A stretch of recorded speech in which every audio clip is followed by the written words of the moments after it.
estás llena de pasión. Sí, estás al aire. Y al otro simplemente dices ya me voy.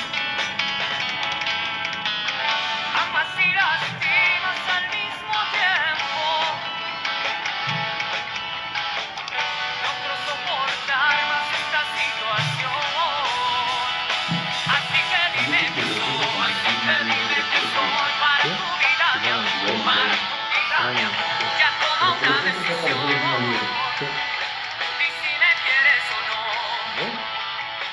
Así que dime que soy, así que dime que soy lo para tu Buenas noches a toda la pandilla, a toda la banda. Pues agradecemos su presencia a los presentes y su ausencia a los ausentes. Estamos aquí en otro programa de lunes del Lado Moridor, difundiendo la alta cultura de los de abajo. En los descontroles técnicos contra rudos está mi carnalito el Rush. Aquí está su servilleta, el Temo. Y tenemos hoy un invitado hartamente chido, el máster José Manuel Resillas.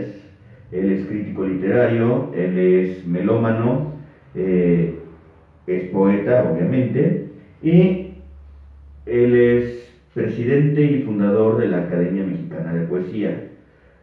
Ahorita vamos a cotorrear sobre todo este desmadre. Ofrezco disculpas que empezamos tarde. En esta ocasión pasaron cosas muy pinches acá raras que tienen que ver con la lluvia. Y el programa pasado con Tomás Brum se tuvo que cancelar por motivos del COVID. El carnalito se enfermó y pues no pudo caer. Y ahorita ya está recuperado, por si alguien se lo preguntaba. Y si no se lo preguntaban, ya les conté. Pues muchísimas gracias, Máster Resillas, por caer ya a este espacio. Gracias por invitarme, es siempre un placer compartir espacio y tiempo contigo y ahora en este programa con el público que nos ve. Muchísimas gracias. Esa personalidad, ese porte y esa finura te caracterizan. Por eso hay que echarnos otra chelita para que deje de ser tan característico, ¿sí? Romper el hielo. Exacto.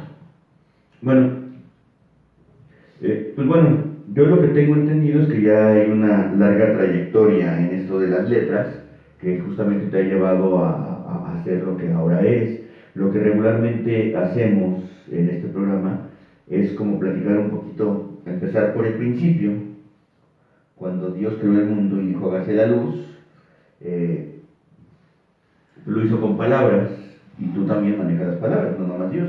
Entonces, ¿en qué momento? Es el momento en que José Manuel Resillas dice, yo voy a ser escritor. Bueno, fue una vez, hace muchísimos años, ahí debe haber sido por 1986, 85, más o menos, en que en un programa de televisión en Canal 13 apareció un viejo gruñón que estaba hablando de libros, y ese viejo gruñón era Ricardo Garibay. Y para un chavo de 15, 16 años, no sé qué edad tendría yo, no recuerdo, creo que estaba yo en la vocacional, o estaba entre secundaria y vocacional, descubrir a alguien que hablara de libros, y que además no hablaba de novedades editoriales, sino de libros clásicos. Estaba haciendo un análisis, por ejemplo, recuerdo que lo que me atrajo es que estaba haciendo un análisis de las distintas traducciones que había del Cantar de los Cantares. Órale. Y cuando yo lo vi hablar, además era una época en la que él podías fumar, por ejemplo, frente a la televisión. Hoy es impensable que veas a alguien en una pantalla fumando. Él siempre sale con su cigarro o con un puro, pero me encantó, y en ese momento dije, yo quiero ser lo que ese hombre hace, quiero ser un escritor. ¿Y qué es lo que hace que alguien sea un escritor? Pues lo vi, dije, pues hay que leer y hay que escribir. Y empecé pues por lo más básico, que es empezar a leer. Y cuando uno es joven, pues el tiempo te sobra, entonces yo leía como si no hubiera mañana. Después, además me tocó una época en que habían revistas y suplementos, entonces era un poco más fácil integrarte al movimiento literario. Tuve la fortuna de colaborar en un suplemento literario al que llegué casi por accidente, porque yo era maestro en el Politécnico en una vocacional, y un día invité a unas personas a que fueran a... Yo no sabía ni cómo invitar a alguien, quería invitar a algún escritor, entonces me puse a investigar y descubrí que había una cosa que se llamaba Dirección de Literatura del IMBA. Entonces fui a la Dirección de Literatura del IMBA y les pedí que si me podían enviar unos escritores para que hablaran con los estudiantes de la escuela, y me mandaron a 3 o 4 escritores, y ahí empecé a conocer a algunos de ellos y entonces empecé a ver en qué consistía el medio. Uno de ellos me sugirió que fuera al suplemento del Sol de México, eso debe haber sido por ahí del 89, y de ahí para arriba empecé a escribir reseñas de libros cada semana, que me pagaban muy poco en aquel ¿Cuál era el suplemento del Sol de México? Se llamaba El Sol de México en la Cultura. Ya, Era un suplemento que dirigía un durangueño muy dicharachero y muy simpático, con el cual hice inmediatamente hicimos migas. Era un tipo al que era casi imposible que no sintieras simpatía por él, porque era un tipo que nunca buscaba imponerte su punto de vista. Tuvimos discusiones muy acres, pero nunca nos peleamos. Y de ahí empecé a saltar. Él me empezó a hablar de otros suplementos, de otros escritores, y ahí empecé a conocer gente que escribía igual que yo, que aspiraba a ser escritores. Éramos todo un grupo como de 15 o 20, gente muy joven, unos 30 y tantos años en aquel entonces, cuando llegamos al suplemento. Y de todos aquellos que llegamos en aquel suplemento, la mayoría, pues bueno, fueron quedando como si fueran un campo de batalla, van quedando en el camino, y 30 años después, pues bueno, creo que ganan por ahí 1 o 2 que todavía, de los que empezaron conmigo, ¿no? Obviamente las generaciones así son, son multitudinarias al principio, y conforme se va avanzando en el tiempo, van quedando menos integrantes, pues por los azares de la vida, por las obligaciones que cada quien tiene, algunos se casan, otros no, etcétera, etcétera.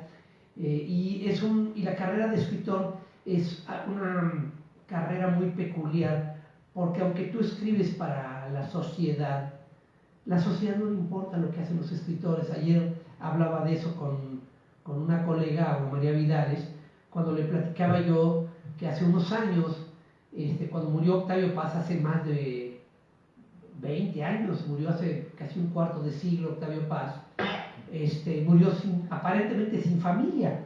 O sea, le sobrevivían su María José, Elena Garro y su hija, todas. Creo que María José falleció hace poco, no sé si ya falleció, pero el hecho es que murió sin que aparentemente hubiera familia, y de repente hace unos 3 o 4 años apareció todo un grupo de familia indirecta de él, tíos, sobrinos nietos, etcétera, etcétera, que eran gente que no vivían en el mundo de la literatura, y que seguramente han de haber dicho, cuando Octavio Paz decidió dedicarse a la literatura, han de haber dicho lo que todo el mundo dice cuando alguien en la familia se dedica a la literatura y los demás no.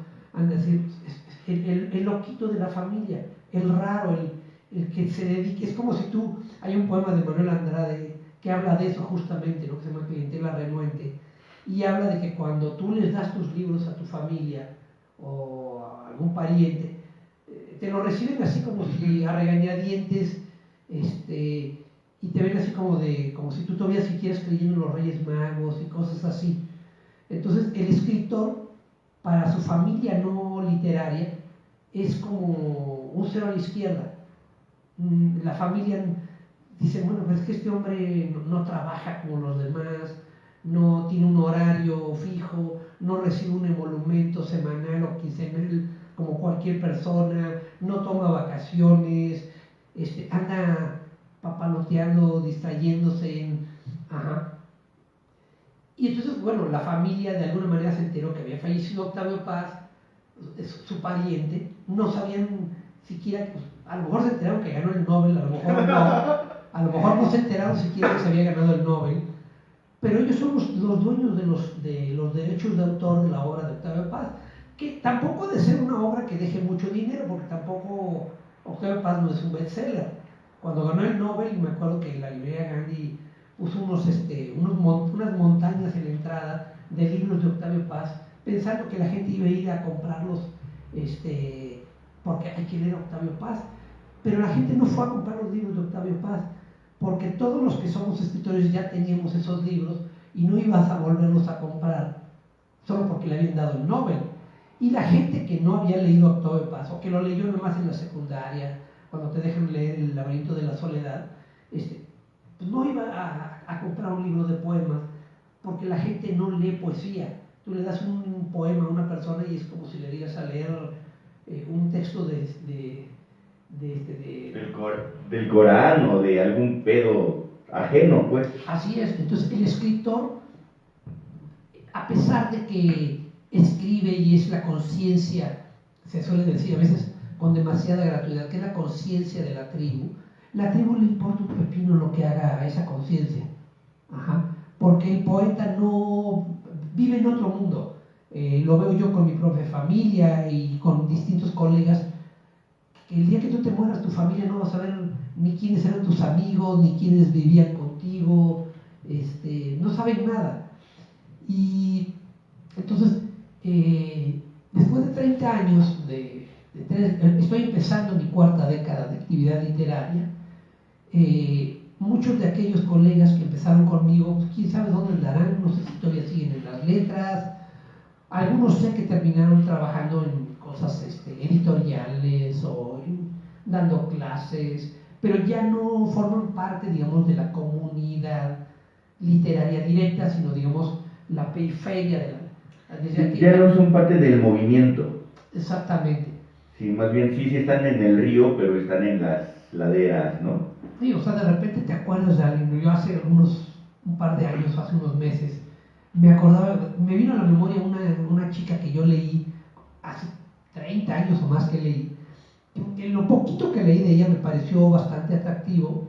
Estaba yo muy verde también ahorita no sé qué pensaría de ella si lo volviera a leer, pero me acordé y dije, ¿cómo se llamaba? Y me vino el nombre y dije, Julieta Arteaga. Lo último que supe de ella es que trabajaba, creo que en Aguilar o Santillán, alguna de esas editoriales, pero jamás volví a saber nada de ella. No, supongo, a lo mejor siguió publicando, a lo mejor no sé, pero su nombre ya no suena en el medio literario, ya no tiene ninguna presencia. Nunca volví a ver un libro, ni en aquel entonces, ni ahora he vuelto a ver un libro de ella. No le he visto en ninguna antología. Entonces, bueno, supongo, no sé si sigue escribiendo, si ya no escribe, pero es un ejemplo de, entre otros muchísimos que te podría dar, de gente que uno conoció y que por distintas razones dejó de pertenecer al gremio. Y entonces ser escritor es más allá de la vida literaria de los alcoholitos y de la vida social, la vida del escritor es una vida muy ardua, muy difícil, muy complicada, porque se requiere de un gran entereza y una gran fe en lo que haces, porque el reconocimiento no viene inmediatamente. A diferencia de otras carreras, es decir, tú trabajas como profesor en una escuela o como contador en una oficina o lo que sea, no buscas reconocimiento, lo que buscas es ganarte la vida para llevar alimento a tu familia. El escritor puede buscar eso, pero no es su principal objetivo. Su objetivo está en este tipo de cosas raras, ¿no? En escribir un libro, en publicar. Entonces, se requiere es una carrera, no es lo mismo, digamos que la vida de la gente común y corriente lo podríamos comparar como aquellos que practican caminata, por ejemplo, o algún tipo de deporte, atletismo, algo así, y en cambio el escritor es como el que corre el maratón. Es decir, necesitas una fortaleza muy grande para llegar a la meta. La diferencia es que en el maratón hay una meta. Sabes que hay un momento en que se acaba. En la literatura y en el arte no existe esa meta. La meta es el camino en sí mismo. Entonces, es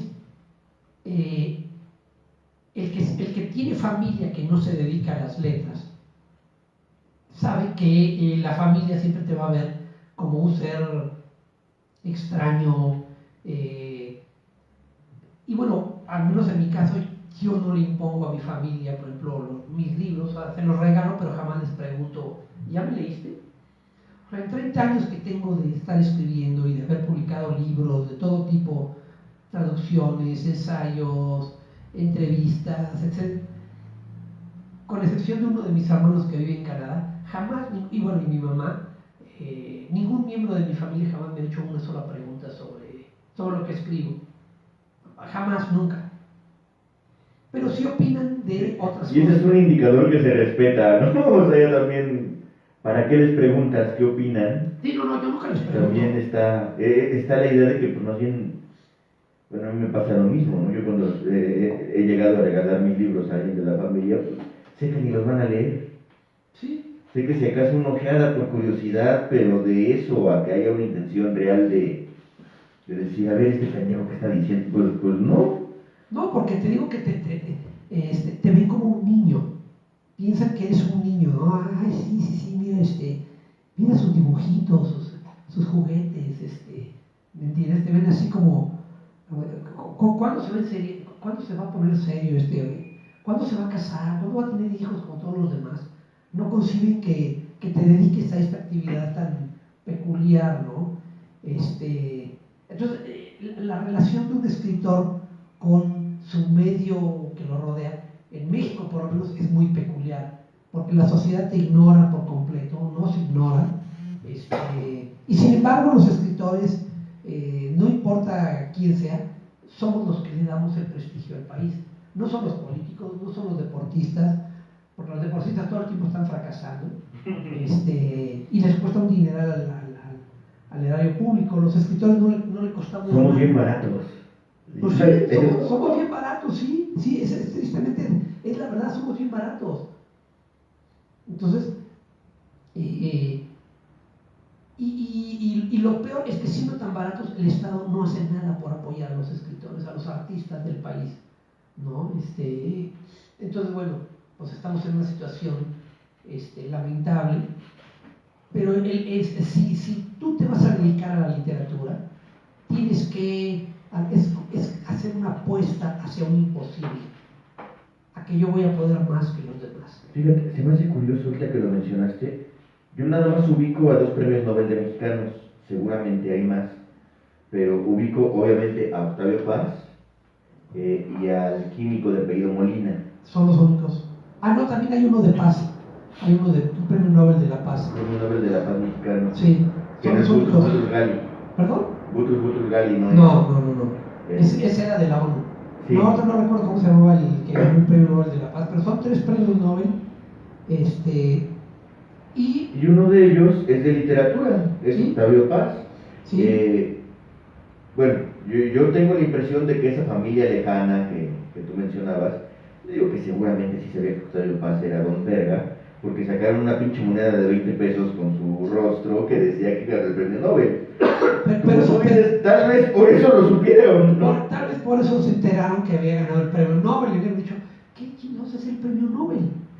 Pero de todos modos, ese güey sí dejó una herencia cabroncísima en toda la gente que se repartió sus feudos, ¿no? Bueno, sí. Enrique Krause, en el ámbito el mundo simbólico los de la cultura. Moravitos, Sí, o sea, bueno, lo que pasa es que hay 2 tipos de herencias. Una es la herencia material, tangible, ¿no? El dinero o sea, él ganó el Cervantes, ganó el premio Nobel, y ese es un dinero contante y sonante que le ayudó en sus últimos años a Octavio Paz a tener a vivir sin las premuras en la que viven la mayoría de los escritores. No es que él haya sido pobre, nunca fue pobre, pero tampoco era alguien así como que dijeras, wow, qué bien vive. O sea, no vivía en Polanco, no vivía vivía en un departamento ahí cerca de Reforma, Insurgentes, que no es precisamente un lugar de lujo, donde se incendió su biblioteca alguna vez. O sea, no era alguien que, digo, no era alguien, era digamos clase media, Octavio Paz, para que entendamos. Pero por el otro lado está el capital simbólico del que habla Pierre Bourdieu, que es algo que, bueno, alguna vez le comentaba yo a alguien, me dijo, oye, ¿cómo se hace el capital simbólico? Le dije, lo haces todos los días que estás escribiendo, que te reúnes con tal o cual persona, estás armando el capital simbólico. Pero el capital simbólico, a diferencia del capital tangible, el capital simbólico no se puede transferir. Por eso cuando Octavio Paz murió, Enrique Krause no pudo, digamos, seguir publicando Vuelta, porque Vuelta era la revista de Octavio Paz. Entonces lo que él hizo fue, o sea, él era parte del grupo de Octavio Paz y creó su propia revista, que es Letras Libres, con una parte del capital simbólico de Paz, es decir, con algunos de sus contactos. Él siguió publicando algunos autores, que Vargas Llosa y otros que seguían escribiendo, que escribían en Vuelta y que siguieron escribiendo con él. Pero la diferencia es abismal entre una revista y otra, porque mientras que Octavio Paz era un escritor de primera, Enrique Krause no es un escritor. Es decir, no es de primera, es deprimente. Mira, es un historiador, pero sus gustos, es decir, es alguien que no sabemos qué gusto literario tiene. Octavio Paz sabemos qué gustos literarios tenía y sabemos que era un escritor, digamos, exquisito, si lo queremos llamar así. Enrique Krause no, Enrique Krause es alguien más bien que vive en la periferia del poder. Él vivía en la periferia de la revista Vuelta porque la familia de Enrique Krause maneja agencias de publicidad y era la que conseguía la publicidad para la revista, para Vuelta. Y cuando él hizo su revista, pues pudo obtener, siguió con esos contactos, tanto a nivel empresarial como a nivel simbólico, es decir, escritores que escribieron con Paz, siguieron escribiendo en Letras Libres. Uno de sus aciertos fue jalarse a Said, tengo la impresión. Sí. Acierto, y no porque Said, seamos honestos, es buen poeta. A mí sí me gusta su labor, no es Paz, pero es buen poeta y tiene buen gusto. La onda es que pues sí son muy derechosos. Bueno, ellos se llaman liberales, ¿no? Para utilizar el término que ellos utilizan. Pero bueno, como yo alguna vez le dije a alguien, no me acuerdo, una amiga, le dije, es que en México es muy fácil ser liberal cuando tú no tienes una tradición liberal como en Inglaterra o en Europa o en Estados Unidos. La historia de América Latina, toda, es muy distinta a la de los países. O sea, el liberalismo surgió en Inglaterra. O sea, y tú dime cuándo Inglaterra fue invadida por nadie, cuándo Inglaterra, o sea, Inglaterra es un país que históricamente hasta el día de hoy está acostumbrado a imponer su voluntad. La impuso frente a la Comunidad Económica Europea, saliéndose justamente de la Unión Europea. Invadió las Malvinas, porque se le hinchó su regalada gana. Y en cambio la historia de América Latina es completamente distinta. Hemos sido invadidos, hemos sido, para bien o para mal, hemos sido el caldo de cultivo de ideologías como el comunismo, y Estados Unidos ha sido el fiel o el infiel de la balanza en ese juego de poderes. Y Estados Unidos ha impuesto sus políticas en todo el continente. Entonces, cuando alguien como Enrique Krause o Gabriel Said, o todos ellos te hablan de la tradición liberal, o sea, se ponen a chingar a su madre, porque es muy fácil invocar a Bentham y a otros filósofos liberales como si tú desconocieras conocías la historia de México, del autoritarismo que hubo hasta todavía hace algunos años en el pasado, la política de impunidad, las invasiones, que incluso Gastón García Cantú escribió un clásico de la historiografía mexicana, que es la historia de las invasiones norteamericanas en México. No debemos olvidar que el 11 de septiembre, que los latinoamericanos recordamos, es el de 1973. El de Chile. El de Chile, el de Santiago de Chile. Ajá, los gringos recuerdan La Casa de Moneda, sí. Exactamente. Entonces, cuando tú ves la cantidad de actos de invasión y de asesinatos y de manipulaciones que los Estados Unidos han ejercido sobre América Latina, cuando alguien me sale con que es liberal, me dan ganas de vomitarles en la cara. ¿Por qué? Porque en realidad el liberalismo para esta gente es una forma muy, muy cómoda de no comprometerse con las necesidades reales del país. Ajá. Y al no hacerlo, pues obviamente están apelando a conceptos abstractos como el imperio de la ley, las instituciones que no sirven para un carajo, que no sirven para ni madres. Y obviamente todas esas instituciones surgieron en México al amparo del neoliberalismo. Entonces, pues, o sea, si no sabes de historia, no solo estás, yo no diría que estás condenado a repetirla, no, estás condenado a ser un pendejo si no conoces la historia del pasado reciente de este país, como para no saber qué es lo que el neoliberalismo le hizo a este país. Fueron desde Miguel de la Madrid hasta Enrique Peña Nieto, son 6 o 5 presidentes, 5 sexenios, estamos hablando de 30 años, 3 décadas de neoliberalismo que arrasaron con el país. Entonces es muy fácil para alguien como Enrique Krause presentarse como liberal, porque pues claro, él siempre ha sido de dinero, él siempre ha sido un oportunista. No nos olvidemos que el gran pleito que Octavio Paz tuvo con Carlos Fuentes fue orquestado por Krause. Krause fue el que los separó, porque Krause, como un perfecto lamebotas, lo que quería era garantizar que Paz no tuviera competencia como posible candidato al premio Nobel, y el único que le podía hacer sombra era Carlos Fuentes. Y lamentablemente, pues cuando una serpiente se mete entre 2 amigos, termina destruyendo las amistades. Y el efecto Yoko Ono, ¿no? Pues peor, porque Yoko Ono en realidad, mira, el caso de Yoko Ono ha sido como magnificado, pero en realidad los Beatles se separaron porque ellos consideran que uno ya no estaban acostumbrados a las giras, les cansaba mucho la atención de la prensa sobre ellos, y sobre todo ellos sintieron que ya no se divertían como antes cuando hacían discos. Para ellos lo más importante, o sea, la música era muy importante, pero también era la convivencia, y de alguna manera ellos sabían cuando grabaron sus 2 últimos discos, el Abbey Road y el Let It Be, que en realidad son al revés. Digo, salió primero el Abbey Road, pero el último disco que grabaron fue el Abbey Road, y el Let It Be fue el del que acaban de sacar el documental en Disney.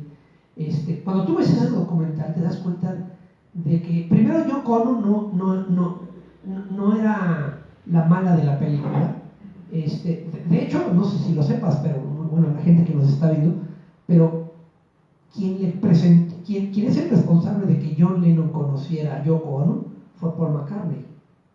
McCartney, cuando vivían en Londres, John, Ringo y George se habían ido a vivir a los suburbios porque no soportaban la tensión de la prensa y que los estuvieran buscando todo el tiempo. Pero Paul McCartney se quedó en Londres y él vivía en un departamento, en un primer piso, que estaba arriba de una librería donde ven exhibiciones de y había lecturas de poesía, y exhibiciones de fotografía, y de arte, y de vanguardia. Y se sabe que Paul McCartney estuvo en la lectura que hicieron los Beatles, Allen Ginsberg y todos ellos, cuando fueron a Londres, al Royal Albert Hall, a dar la primera lectura de poesía bíblica en Londres. O sea, Paul McCartney estuvo en esa lectura, no John Lennon. Fue Paul McCartney.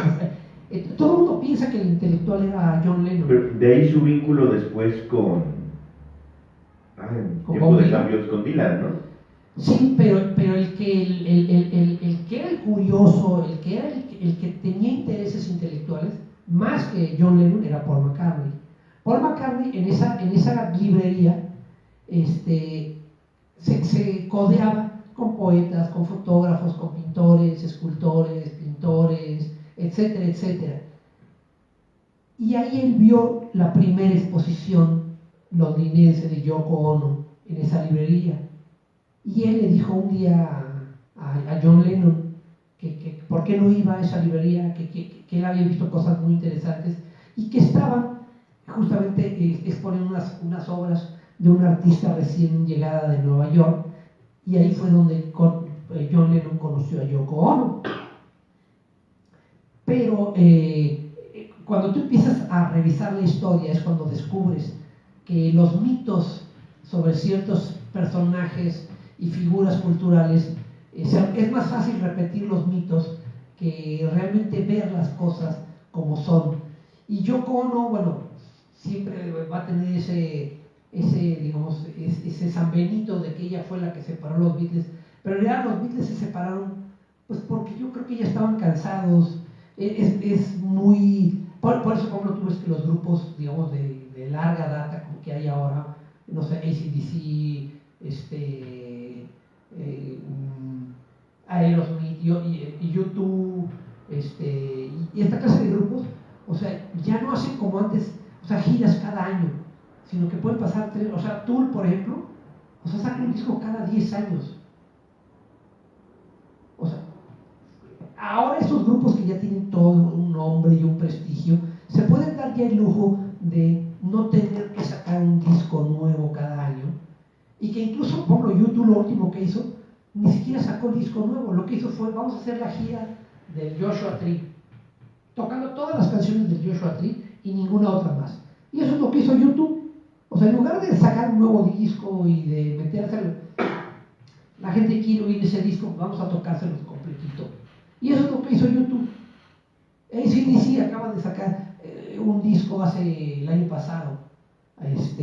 Y curiosamente los mejores discos que han salido en el último año y medio son de gente de hace 30 años. AC/DC, no me acuerdo qué, Bon Jovi sacó disco nuevo, muy distinto a todo lo que hacía en el pasado. Qué bueno tener que oírlo, ¿no? Bueno, es que a mí no me gusta el Bon Jovi del pasado, pero habrá que oír este nuevo Bon Jovi. En general a mí tampoco, pero tenía algunas canciones buenas. Pero en este último disco que yo le oí, es un Bon Jovi muy distinto. Ya no es ese Bon Jovi que quiere ser superestrella. Siento que le pasó algo como lo que yo le llamo el síndrome de Denzel Washington. A Denzel Washington le pasa, o sea, yo recuerdo que lo veía antes de que le dieran el Oscar, y era un poco insufrible el Denzel Washington, porque te dabas cuenta de que se esforzaba demasiado por demostrarte que era un buen actor, ¿no? Se esforzaba y tú dices, bájale un poquito, bájale. Cuando le dieron el Oscar, como que dijo, ya no tengo nada que demostrar, ya. Y desde entonces se ha vuelto un mejor actor que antes del Oscar. En el caso de Bon Jovi, en este disco pasó algo parecido. Por alguna razón, como que él sintió que ya no tenía que demostrarle nada a nadie. E hizo un disco mucho más íntimo, más personal que todo lo que había hecho anterior. No es un disco para jovencitas, canciones molonas o que quieren ser éxitos, sino que me pareció un disco mucho más auténtico que todo lo que había hecho antes. Muy interesante, me parece un muy buen disco. Y como él han sacado así grupos de aquel entonces, ahorita no recuerdo este grupo inglés, Iron Maiden acaba de sacar un disco, por ejemplo, muy bueno el nuevo disco de Iron Maiden, por cierto. Que yo no soy muy fan de Iron Maiden, pero es un muy buen grupo, eso es indudable, y muy buen disco el nuevo de Iron Maiden. Si no lo has oído, si la gente no lo ha oído, pues se me la recomiendo que lo bajen de la Bahía Iron Pirata. Maiden, así como los Beatles, es de esos grupos de los que no soy fan, que no me gustan, pero que tengo que aceptar que son muy buenos. O sea, que lo oigo y digo, esta madre está chidísima. O sea, no va conmigo, pero está muy bien hecho este desmadre. Sí. Y sí, en efecto, Iron Maiden, sí también es como de esas bandas que mis respetos, pero que no aparecen en mis listas de reproducción, ¿no? Sí, o sea, el hecho de que algo no te guste no significa que esté mal hecho. Ajá. Y a mí me parece que la vieja guardia de música es la que sigue haciendo mejor música. Vi hace poquito, curiosamente hace unos meses, el año pasado, una parte del concierto de los Rolling Stones que hicieron una gira. Ya ves que se murió el baterista, Ron Wood, creo, era Ron Wood el baterista, ¿no? No, Charlie Watts. Sí. Me sorprendió el nivel que tienen, o sea, era el concierto, creo que era en Serbia o no me acuerdo en dónde, aquí alguien lo grabó con una camarita, muy bien, o sea, de muy buen nivel, pero te digo, los Rolling Stones ya no hacen giras cada año como en el pasado, o sea, todos estos grupos pues ya se pueden dar el lujo de ni siquiera tener que sacar un disco. YouTube tiene, no sé cuándo fue el último disco que sacó, hace como 4 o 5 años. Y antes de ese habían pasado como 4 o 5, o sea, y yo creo que a los Beatles les afectó que sacaban uno casi cada año. Y a ese ritmo, pues por supuesto que terminas quemándote como artista. Y bueno, pues es curioso dejar un legado que se sigue discutiendo más de 60 años después, ¿no? Y a lo mejor nos vamos a morir nosotros y la gente va a seguir discutiendo sobre ellos, y bueno, está bien, ¿no?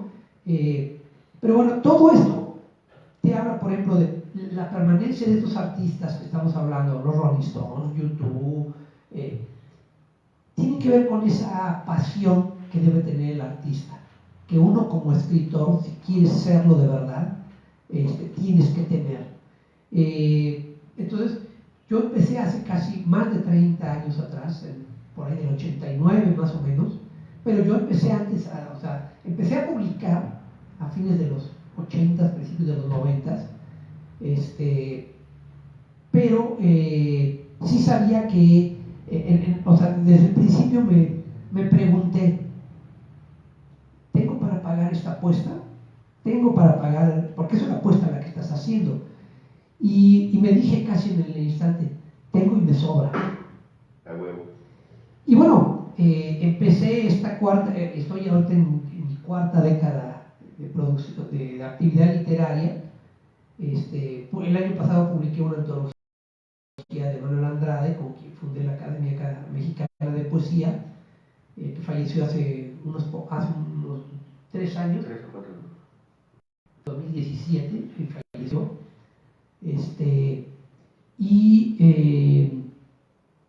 este año publicó libro también, un libro de poemas mío. Y bueno, vamos a ver qué otras cosas se publican. Pero bueno, en este largo ¿El último trayecto... libro de poemas que publicaste fue la reedición del Sueño del Alquimista? No, hay 2 libros más de poesía después del Sueño del Alquimista. Uno es Mahler, que se publicó en Michoacán en 2015, creo. Y en 2016 se publicó en un tiraje un poco reducido el libro que obtuvo una mención en el premio de poesía Gilberto Owen Estrada del Estado de México, creo que de 2016-17, que se llama Atrévete a mirar tú que no quieres. Y que se va a publicar también es un libro que obtuvo una mención honorífica. En esta ocasión fue el Premio Internacional de Poesía Juan Ramón Jiménez de Coral Gables en Florida, que fue uno de los 10 finalistas de más de 800 participantes.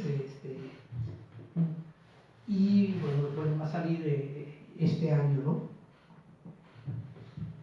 ¿Este premio el Juan Ramón Jiménez lo hace la Fundación Juan Ramón Jiménez de España? ¿O No, esta no, es una fundación que es también dedicada a Juan Ramón Jiménez, pero en Florida, porque Juan Ramón Jiménez sus últimos años lo vivió en el exilio, justamente en Coral Gables, ahí es donde murió.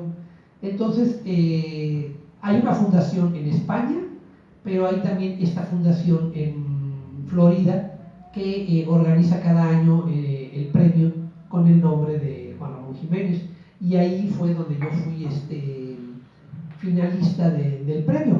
Y aquí debo decirte una cosa muy peculiar. Uno manda libros a algún premio y pues te olvidas, o sea, no estás siguiéndole a ver cuándo dan el resultado, ¿no? Uno tiene otras cosas que hacer, no estás pensando, ay, en marzo van a dar el resultado del premio, a ver si me lo gano. No, lo mandas y te olvidas. Entonces, cuando me avisaron que mi libro era finalista, me acuerdo que lo primero que me pregunté, dije, puta, es que no sé ni qué enviar el premio. No me acuerdo qué fue, tuve que primero busqué en mi computadora, no encontré nada, dije, ¿dónde está? Dije, lo voy a buscar en el correo electrónico, y ahí lo encontré. Y me topé, cuando dije, a ver, voy a ver qué es lo que envié, descubrí algo que alguna vez Hans-Georg Gadamer decía, que el poeta, uno como poeta, no es el mejor juez de su propia obra, no es, en el sentido de que está demasiado cerca de la obra para emitir un juicio sobre ella. Entonces, resulta que cuando vi qué es lo que yo había enviado a este premio, eran poemas que yo había escrito a principios de este siglo, en la primera década del 1999, 98 al 2008, 2009. Y me acuerdo que cuando yo leí esos poemas que yo había escrito en esa época, yo decía, es que hay algo que no me termina de convencer de esos poemas. Y yo dije, es que están mal escritos, no sirven no están bien.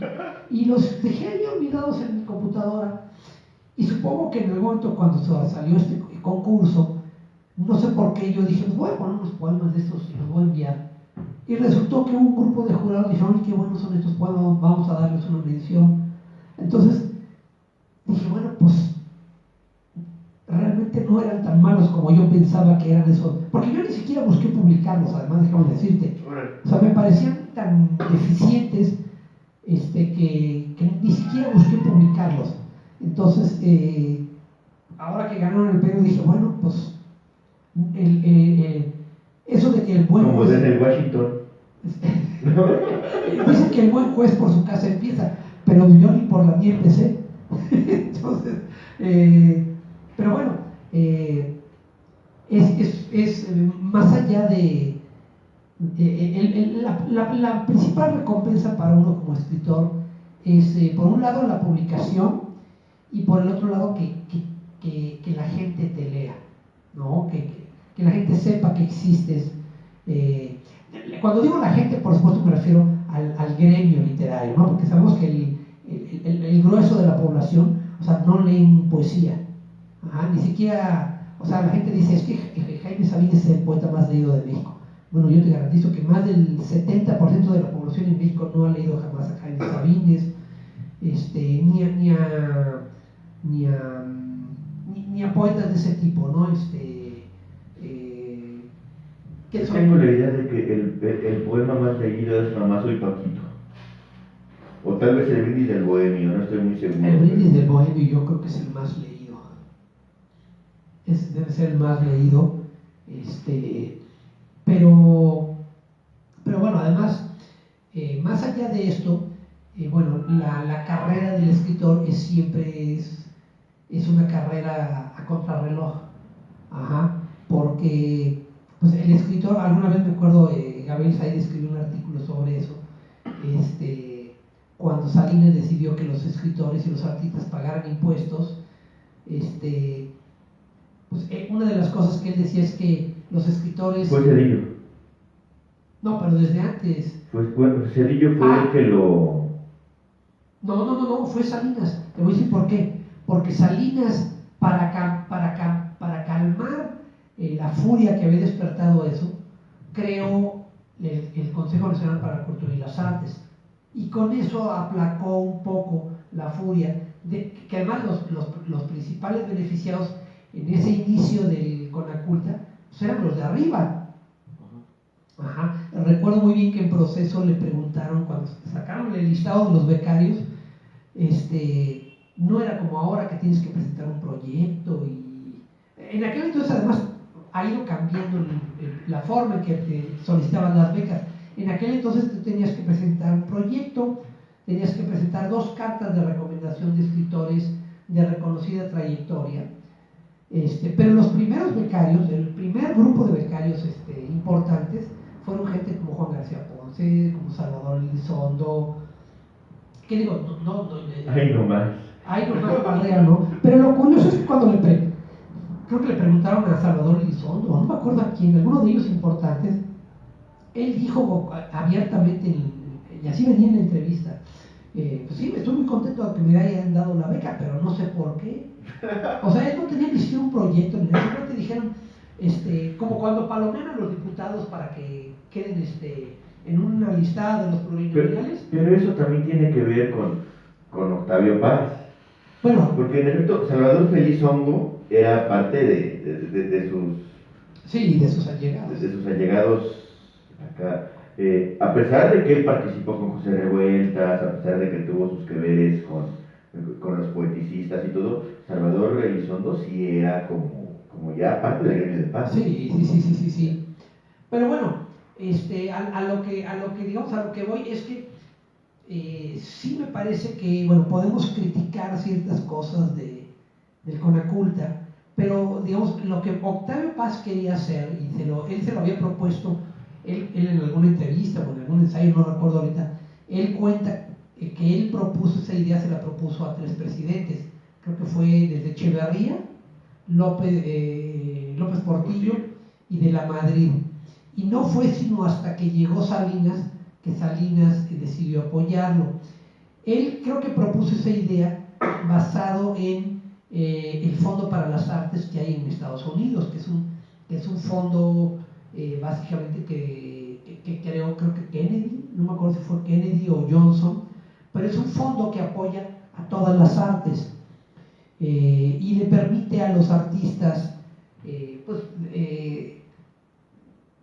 poder crear una parte de su obra sin el compromiso de tener que estar dando clases o tener que ganarte la vida de alguna forma, y que puedas dedicarte de tiempo completo a crear tu obra.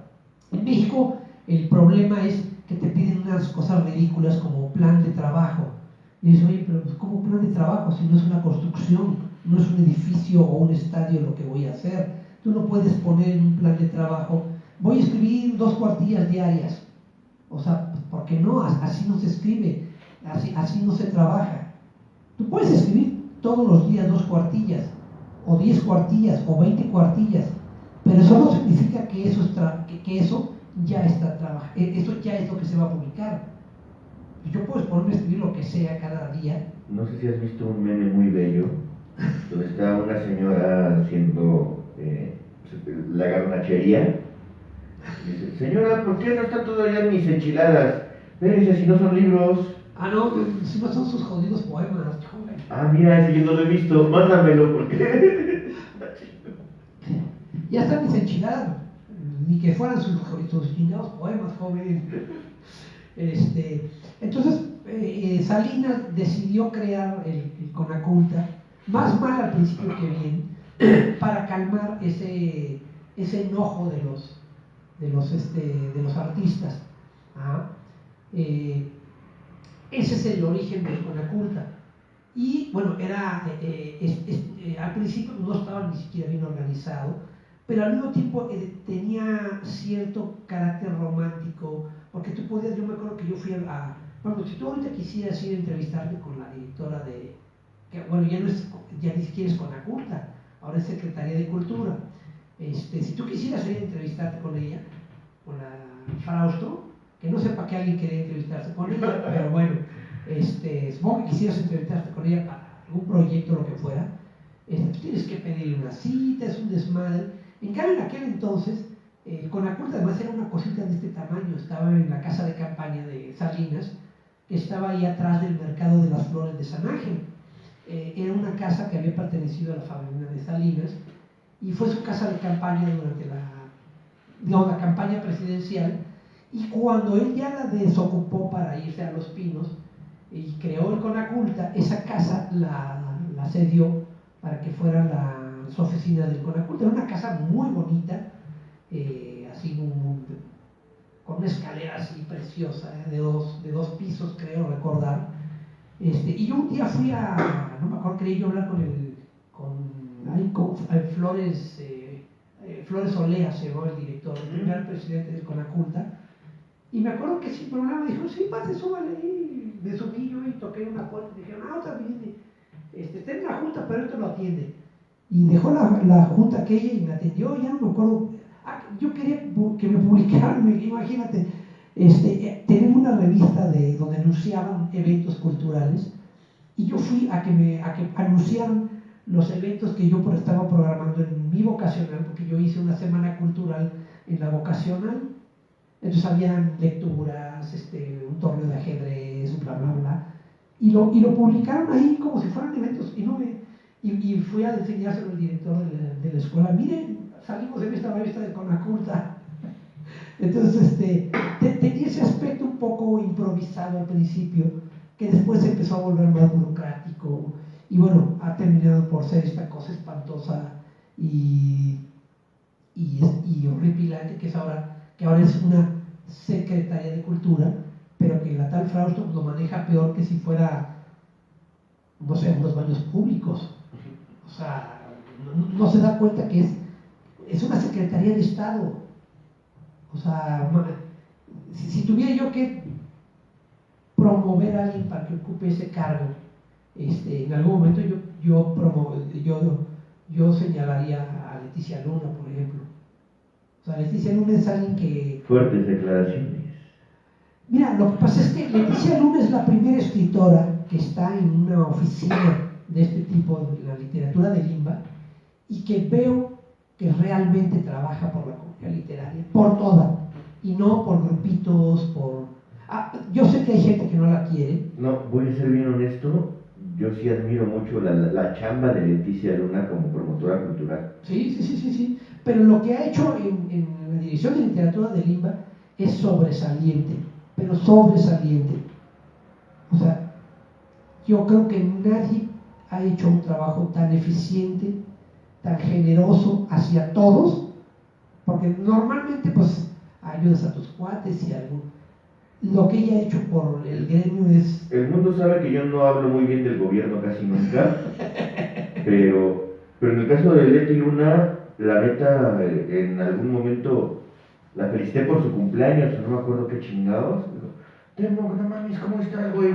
¿Sabes qué? Ya sé cuál es el proyecto donde voy a meter. No, pues yo no sabía que me querías meter, no, güey, ¿qué pedo?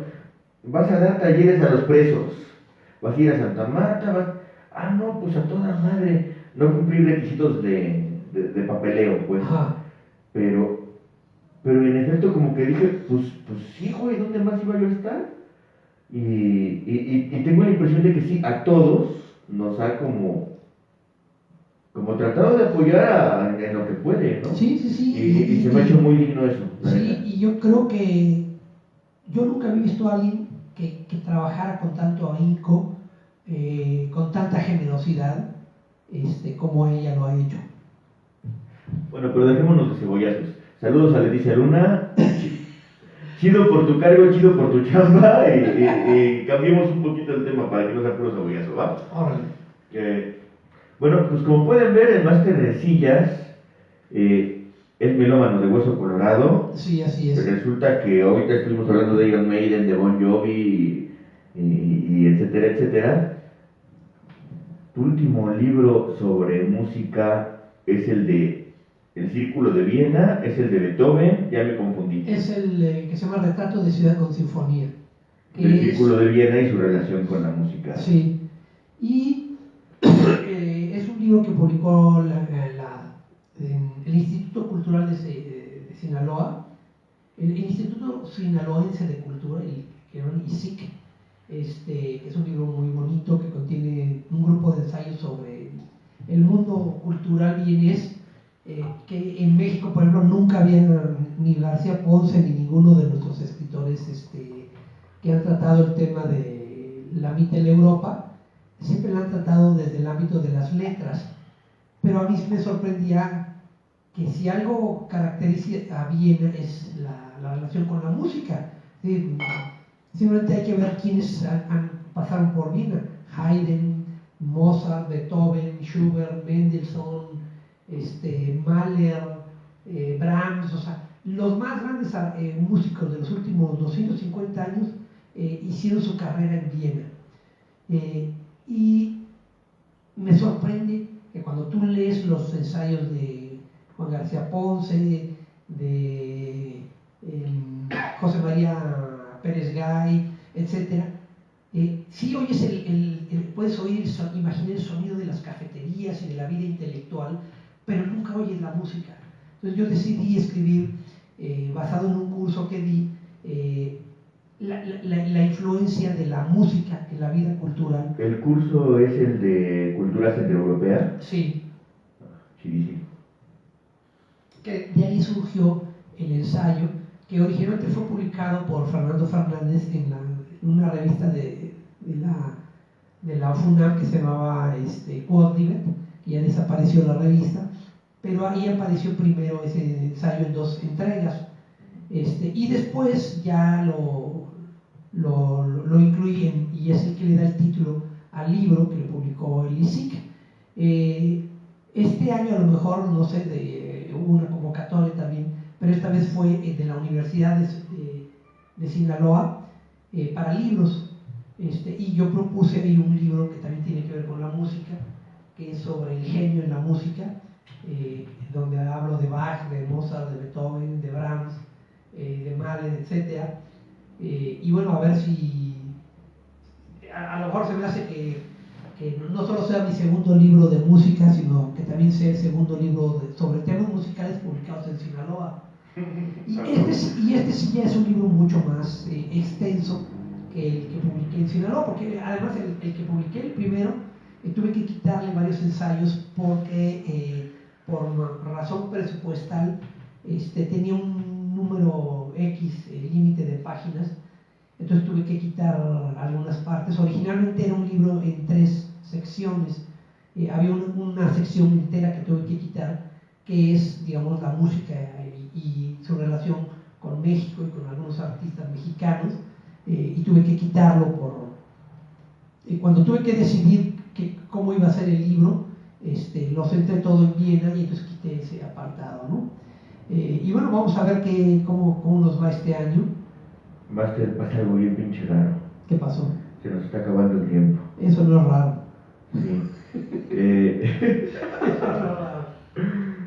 Bueno, el desmadre, quiero comentarles, entre otras cosas, que el máster de pronto, cuando nos aventamos las pedas en mi casa, ponemos música punk, ponemos música clásica, ponemos música, vamos, acá es otro pedo carnal, ¿no? Pero bueno, lo que quería hacer más bien es definir cuál va a ser el último tema que vamos a hablar. Y, como soy bien pasado de vergas, ofrezco 2 opciones. 1, nos cuentas cómo fue tu época en el suplemento sábado. 2, Okay. nos cuentas, y este es plan con maña, por si no se nota, cuáles son los planes que tienes para este año en cuanto a publicaciones fuera de lo que mencionaste, fuera de lo que ya mencionaste. Ok. Y ese último debe implicar también qué pedo con la Academia Mexicana de Poesía. ¿Cuál es el futuro de la Academia Mexicana de Poesía en tu perspectiva? Bueno, mira, mi etapa en el suplemento sábado de 1+1 fue una etapa muy caótica. Ahora, visto en perspectiva, fue como un refugio para que me permitió pasar la depresión que viví en aquella época. Viví una depresión muy fuerte, pero no sabía que estaba yo en depresión, lo supe hasta después.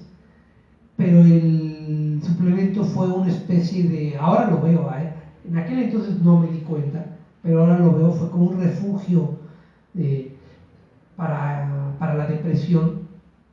Fue una etapa difícil porque Huberto Batis era un jefe muy exigente, con justificada razón, por supuesto. Le debo mucho de lo que soy a él. En aquel entonces yo terminé peleado con él, no nos hablábamos. Después, mucho tiempo después, nos reconciliamos y nos hicimos super cuates, ya sin la presión del trabajo, ¿no? Porque era una presión brutal trabajar en un periódico y con un jefe como Batis, que quería que salieran sin una sola errata el suplemento. Era una locura. Y corrigiéndole a Ruiz Sánchez, a Padanelli, a gente que si no tiene como empacho con tener erratas, ¿no? No, bueno, si yo te contara la cantidad de cosas que me tocó ver, y bueno, y algunas erratas que se nos fueron, que eran así, que solo hasta que se publicaron dije, Dios mío, no puede ser, ¿cómo es que no la vimos? ¿Cuándo apareció? Desde el principio estaba ahí y no la vimos. Pero bueno, fue una etapa formativa muy importante. Me acuerdo que el director del suplemento del Sol de México nos decía a sus colaboradores, eso es algo muy raro en un director de suplementos, porque normalmente los directores de suplementos son como supongo como el entrenador de un equipo de fútbol. No te vayas a ese equipo, porque son esto, son lo otro. Y él en cambio nos decía, no, ustedes tienen que publicar el sábado de 1+1. Es más, él nos decía, uno pagaría por publicar el sábado. Era tal el prestigio del suplemento. Ningún suplemento ni revista ha tenido el prestigio de sábado. Tú tenías que, yo compraba el suplemento, pero yo no lo podía comprar el sábado, por eso se llamaba sábado, salía los sábados. Sí. Tenía yo que ir el viernes al puesto, pagárselo por anticipado al puestero, para que yo llegara el sábado y saber que ahí estaba el periódico. Así tenías que comprarlo, no podías tú llegar el sábado y oiga, me den 1+1. No, pero ahí tiene usted uno, ese ya está apartado. ¿Cómo que ya está apartado? Entonces, ese era el prestigio que tenía el suplemento. Y fue muy formativo para mí. En segundo lugar, bueno, en materia de publicaciones, espero que este año pueda yo publicar, pues me gustaría ver si puedo publicar algún libro de ensayo, porque tengo varios libros de ensayos. Tengo una trilogía sobre el genio, sobre la melancolía. Tengo que terminar un ensayo sobre la poesía mexicana muy complejo que estoy haciendo. Y respecto a la pregunta que me hacía Temuc, ¿cuál es el futuro de la Academia Mexicana de Poesía? Bueno, el futuro está todavía, digamos, prefiero hablar del presente más que del futuro, porque del futuro es un poco difícil, un poco arriesgado, pero creo que lo que puedo decir es que tenemos 2 bibliotecas ya en propiedad de la Academia. Deben ser unos 10,000 ejemplares de libros, que deben ser el equivalente a unas 6 toneladas de papel. Pero no va para el kilo. No, yo sé que no va para el kilo, pero digamos tú, ahora lo sé, porque antes los tenía en cajas regados en la casa. Entonces decidí poner orden y compré una caseta especial de almacenaje, y ahí los puse. Y cuando vi la cantidad que eran, dije, Dios mío, no puede ser, no pensé que fueran tantos libros. Que además, imagínate, estamos hablando de 6 toneladas que estaban en un segundo piso de una casa. ¿Sabes lo que eso le hace a la estructura de una casa?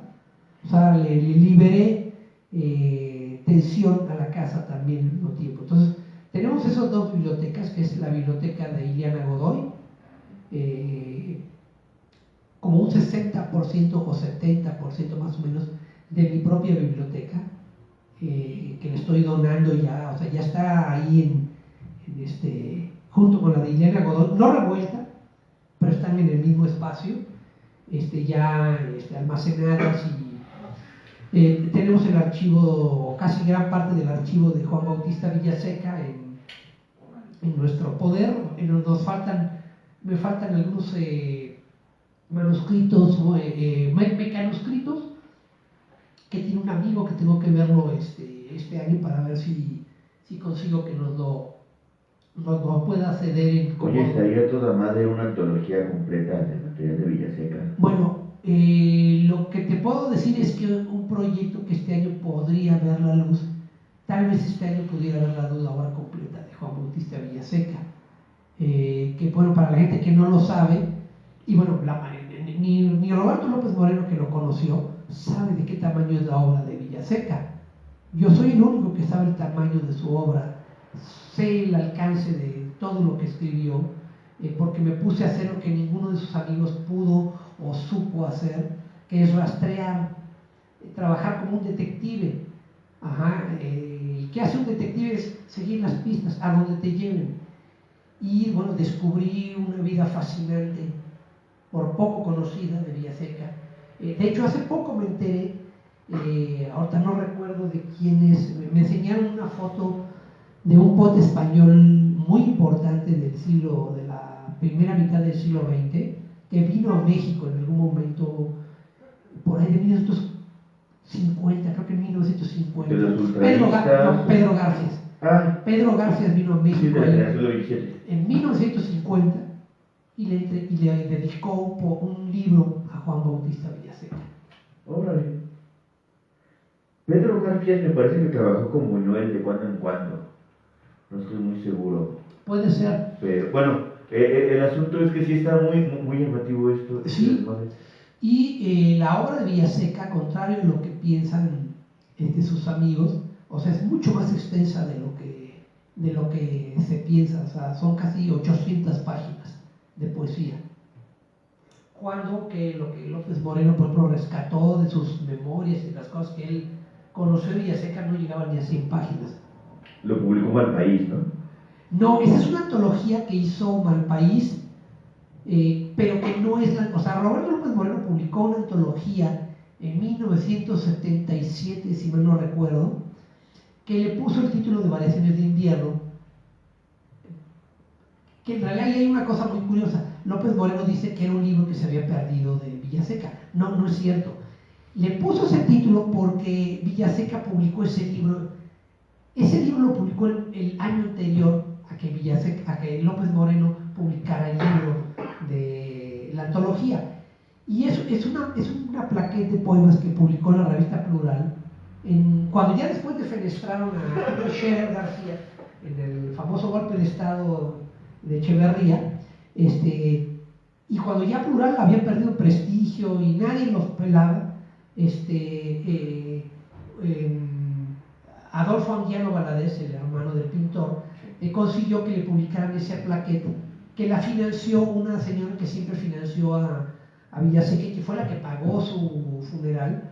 Ahorita no me acuerdo del nombre de esa señora, pero ella pagó esa edición, Ramona Quintero, que seguramente fue una compañera de trabajo de él, o no sé qué haya sido, financió esa edición en Plural, y se llamaba así, Variaciones de Invierno. Y seguramente López Moreno lo vio, pero López Moreno estaba enojadísimo con Villaseca, con Arbeláez Pozos. Claro. O sea, era un grupito de amigos, 3 amigos, los que estaban, digamos, en el prólogo que yo escribí de las obras de Villaseca, de la obra completa de Villaseca, o casi completa, porque no sé si, seguramente alguna cosa por ahí se perdió, o aparecerá después, no lo sé, pero digo que los amigos de Villaseca, que eran Luis Arbeláez Pozos, Roberto López Moreno y Adolfo Anguiano Valadez, eran como tres sobrevivientes del Titanic, peleándose por los restos del Titanic en medio del océano. Así se comportaron los amigos de Villaseca ante su muerte. En lugar de que se apoyaran entre ellos y a ver cómo pasó lo que pasa en cualquier comunidad humana: las envidias, los celos, la incomprensión los separó y los hizo vivir enojados uno con otro. Un abrazo a Roberto López Moreno y un abrazo a Arturo Arbeláez. Arbeláez ya falleció No, pero su nieto es mi amigo y tal vez nos está viendo, pero bueno. Bueno. Sí, es otra cosa. Todo chido, va. Sí. Bueno, a Luis Arbeláez Pozos, yo le tengo mucho aprecio porque fue mi maestro de preceptiva. Sí, él fue mi maestro de preceptiva literaria. Con él empecé yo a escribir en decasílabos. Después ya seguí yo mi camino, pero por él fue que conocí a López Moreno, y por ellos dos y el grupo de amigos que se reunieron en casa de Arbeláez fue que conocí a Villaseca, porque había disputas y enojos y opiniones encontradas sobre casi todos los poetas mexicanos. Lo único en lo que todos estaban de acuerdo y era impresionante era cuando hablaban de Villaseca. O sea, Villaseca era así como un dios para ellos. Y yo siempre pensé, bueno, exageran, es el síndrome de James Dean, murió muy joven y bla, bla, bla. Y yo no lo conocía, además, no había obra de él publicada. Hasta que, o sea, si yo no lo he rescatado, probablemente se habría perdido todo ese material. O sea, yo hice, incluso Villaseca, Pablo López Moreno, eso no lo sabe, ni ninguno de los estudiosos de Villaseca lo sabe. Villaseca desde mediados de los 60, fines de los 50, anunció que iba a publicar un libro que se iba a llamar Libro de Diurnos, pero nunca lo ordenó, nunca lo publicó, por supuesto. López Moreno publica diurnos también. Ha escrito algunos diurnos, pero López Moreno es muy destornungado. Entonces no es un poeta que teorice, nunca teorizó la teoría del diurno, tampoco Villaseca. Bueno, los poetas no tienen por qué elaborar teorías, ¿no? Pero bueno, yo en el prólogo intento explicar qué es el diurno desde una perspectiva estrictamente literaria. Ajá. López Moreno, quien sea, puede cuestionar mi interpretación, decir, bueno, es que yo considero que es esto, es lo otro. Bueno, como no hay una teoría del diurno, yo tuve que elaborarla a partir no solo de unos pocos poemas, es decir, como te digo, López Moreno conoce una veintena de poemas de Villaseca. Yo conozco cerca de 800 poemas de Villaseca. O sea, la obra de Villaseca es un tabique así de este tamaño. Y el último libro, que es el Libro de Diurnos, eran poemas sueltos que Villaseca tenía aquí y allá. Y yo tuve que armar ese libro de acuerdo, después de haber trabajado todos los libros que fui encontrando de él, manuscritos, y me sentí en capacidad de poder decir, creo que puedo decir, no cómo habría armado Villaseca ese libro, porque nunca lo vamos a saber, pero cuál sería una estructura para ese libro posible. Y ahí tengo que decir que le agradezco mucho a la afinada Raquel Huerta Nava el que me haya podido transcribir unos poemas manuscritos de Villaseca que literalmente eran ilegibles, o sea, no podía yo leer qué decía, se los di a ella y ella los pudo desencriptar, y ya cuando lo leí y vi lo que estaba escrito dije, sí dice esto, pero hasta que pero una vez que ya estaba transcrito, antes, o sea, yo veía y decía, es que no sé ni qué dice aquí, no sé qué letras son, entonces bueno, me tomó casi 20 años, sí, más o menos casi 20 años, armar la obra de Villaseca, y con un poco de suerte, este año verá la luz su obra poética, después de más de 50 años de haber fallecido. Eso me alegra mucho, Máster. Ahorita se nos acabó el tiempo, se quedaron en el tintero varias cosas. Quería preguntarte, por ejemplo, bueno, quería que platicáramos un poquito acerca del libro que vas a tener en A mí me vale verga, que es el de Margarito Ledesma, pero también quería que nos comentaras un poquito de la encomienda que te hizo pues, el finado José Emilio Pacheco, y quería que platicáramos de tantas pendejadas que el tiempo nunca nos va a alcanzar, sí, porque para eso son las pedas, ¿no? Pero las entrevistas duran poco. Las pedas duran días, las entrevistas duran. Entonces, poco. Bueno, híjole. Nos va a dar la oportunidad de volvernos a reunir y poder. Es un muy bello pretexto para repetir esta situación. Espero que no pasen las inconveniencias que ocurrieron hoy y podamos empezar a tiempo y el público pueda gozar y la bailen y la gocen y la canten y hacer jadeje. puedan ver el conversatorio entero, ¿no? Muy bien.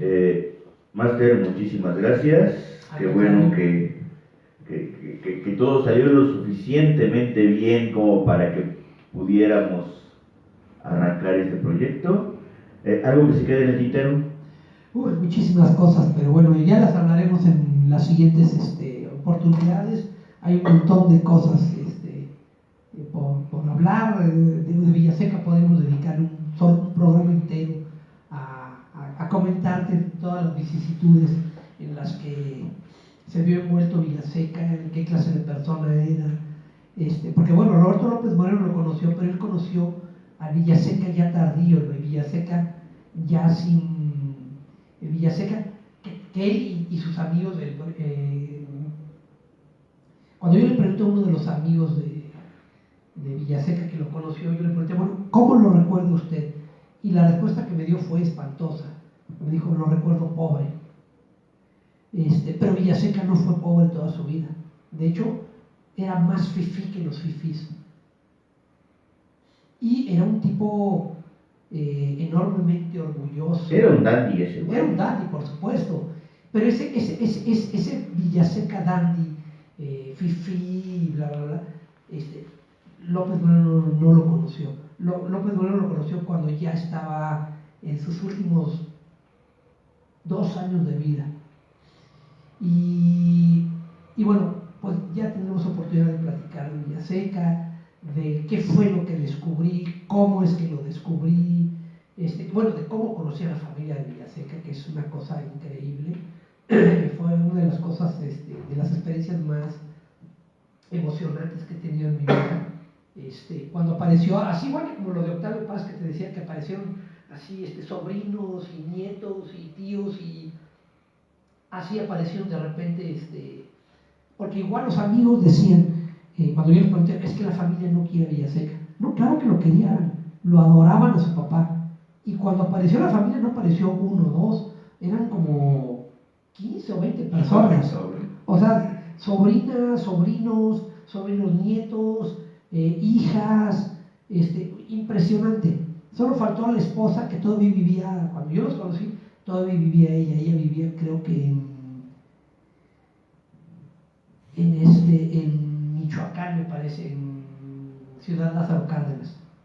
Y hay un hermano de Villaseca que todavía vive, supongo que todavía está con vida, que también vive, que es médico, curiosamente también es médico como Villaseca, pero vive en Michoacán también. Entonces hay un montón de cosas que platicar de Villaseca. Qué alegría me da que tantos escritores seamos michoacanos. Bueno, ya, muchísimas gracias, Máster Resillas. Gracias a ti, gracias al público por acompañarnos. Gracias a los presentes, gracias a los ausentes. Nos despedimos de esta ocasión del lado moridor, el Rush, un muy buen carnal que siempre nos acompaña. Él es el presidente de este país de zona libre. Él es el que se avienta todo el pinche cohete también en los descontroles técnicos ultrarrudos. Y bueno, Rush, gracias. Máster Resillas, gracias. Carnavales a todo el público. Recuerden que la alcohol en ayunas hace daño, pero empeda más rápido. La decisión es suya. Nos vemos. Esto fue El Lado Moridor.